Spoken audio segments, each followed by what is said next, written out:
Hi there, my name is Rebecca Matthews and I am the transformation coach and the founder of the Mind and Body Co. Today I'd like to welcome you to 5 to Thrive, which is a quick 5-minute tutorial where I share strategies to help you take your life from meh to pretty mind-blowing.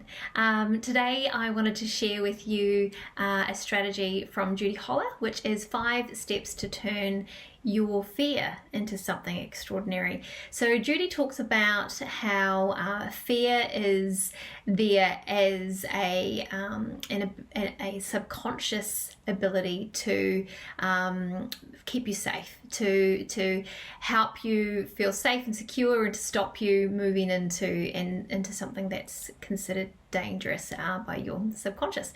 So unfortunately, that's all really good, but it also can help you stay feeling stuck and stagnant, and that you're not taking action, or you no longer have the ability to move forward and maintain momentum. So what she suggests is actually, instead of sitting and spinning and all the things that could go wrong, actually really changing the focus into thinking about the things that could go right. And instead of all the what if scenarios around the potential negative outcomes, start focusing on the what if of the positive ones.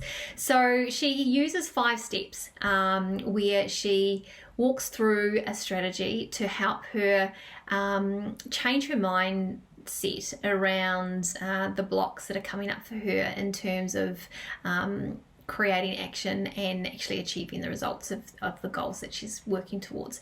So I wanted to share that with you today. So basically you take a piece of paper, and at the top of the page you write what the goal is that you're trying to achieve.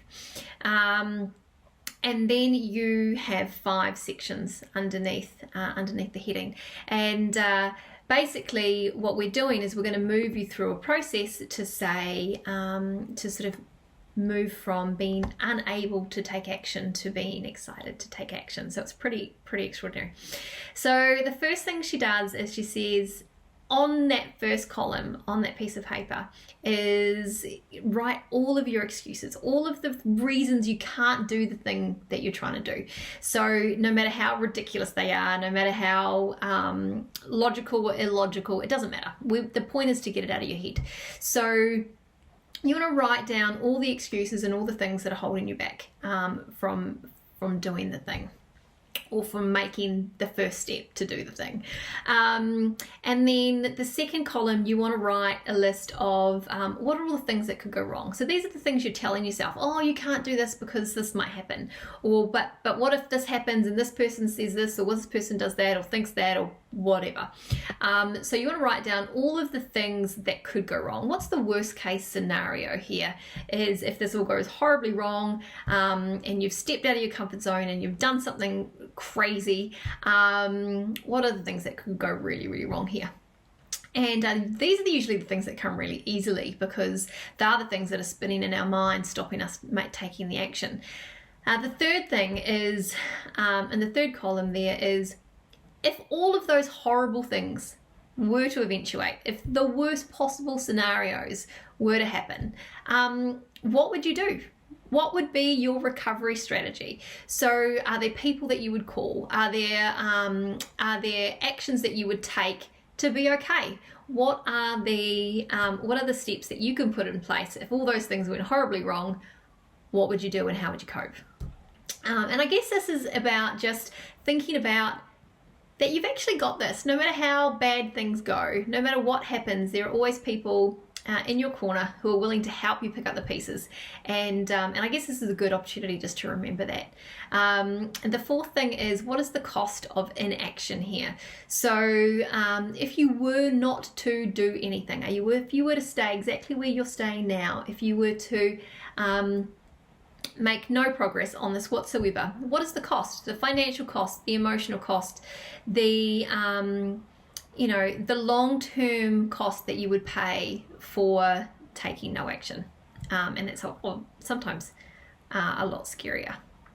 And then the fifth thing, and the exciting stage is, you know, if all those things went wrong, and you know, you've listed all the excuses and you've listed all the things that could go wrong, and you've come up with how you would cope with all of those things if they did go wrong. But what could happen? What could happen if it went right? What are all the things that could go right?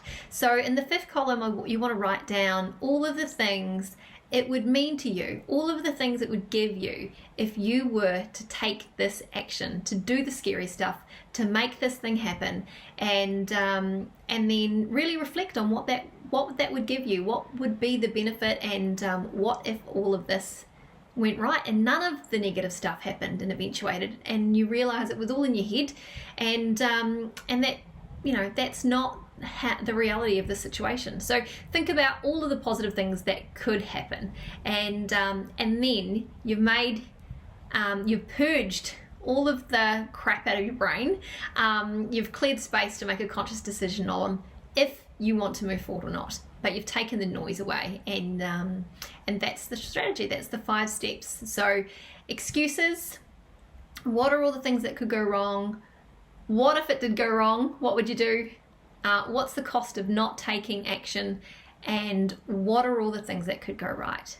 So I would love to hear from you if you've heard the strategy before, if you've implemented it, and if it's worked for you, not worked for you, if you haven't heard it before, if you think it'd work for you, or if you go and give it a go now that you've heard it. I'd love to hear from you and hear what you think. So leave a comment below and share your thoughts. As always, if you'd like to know more about working with me as a transformational coach, then please connect with me via Messenger, pick up the phone, or touch base through our website, which is www.themindandbodyco.com. I hope I hear from you soon. Thanks.